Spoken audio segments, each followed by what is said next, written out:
Hi, I'm Pat, and that's Ashley and Shannon, and today we prepared for you a little mini skit on Oktoberfest. We're going to discuss the food, the clothing, beer, which is obviously most important, the dancing, the dangers, and overall comparison of the culture of Oktoberfest versus the culture we have here at IU.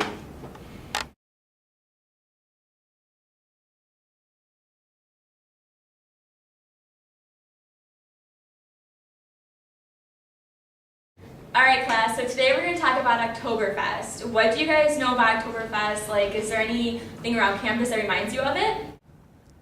Yeah, no, I haven't heard that much about it, but I know it involves a lot of drinking, and I mean, we do a fair share of drinking here at IU, like Little Five and football games and stuff. I don't know, it seems like the culture of Germany is pretty much portrayed in Oktoberfest, just like we do the same stuff with like football and basketball, and I don't know, that's kind of like the culture about IU. Right, that was an excellent point, Pat. Okay, but I mean, there's more to Oktoberfest than just drinking, and there's more to IU than just drinking. Can you guys think of anything else? Yeah, isn't there a lot of dancing that goes on at Oktoberfest? Same with at IU, the culture here. You know, there's a lot of bars, there's a lot of parties, and a lot of dance teams are here, so doesn't that kind of relate to the Oktoberfest and dancing that goes on there? Yeah, no, that was awesome, Ashley. That's exactly right. You know, another interesting point is that at IU we have a company called In Motion, and what they do is they specialize in hip hop, and that's kind of America's culture. When during Oktoberfest, they do very German traditional dances, which is Oktoberfest kind of, or it is their culture.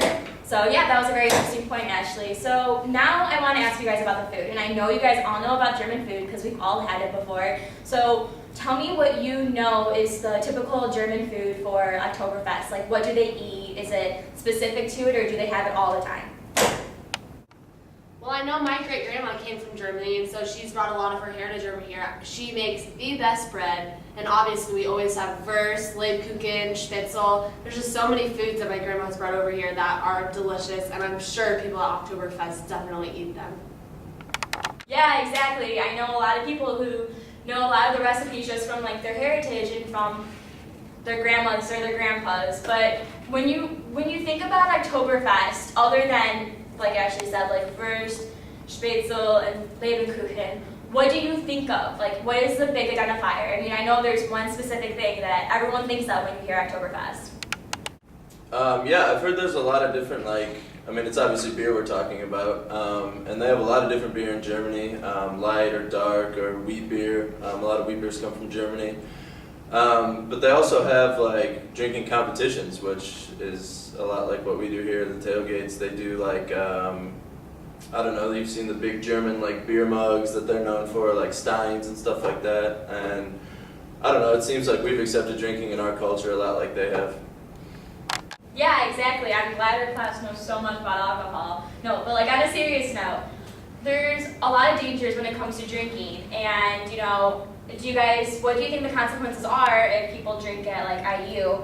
Or what do you think the consequences are if people drink in Germany? Are they similar? Are they different? Or no, because there's no drinking age in Germany, but there isn't like at IU? Like, what do you guys think about that?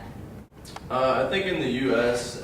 like versus over in Europe, I think that they're introduced to alcohol at a much earlier age. So I feel like something as big and as wild as Oktoberfest can happen over there. Like, sure, you're still gonna have the people who get too drunk and pass out and get arrested and fight and go to the hospital, etc., just like we do here. But I feel like there's more of like a culture over there. Like, you go there to experience the food and experience the experience, versus here people just go and try and get drunk and lose control, and that's that. No, Pat, that was awesome. That's exactly correct.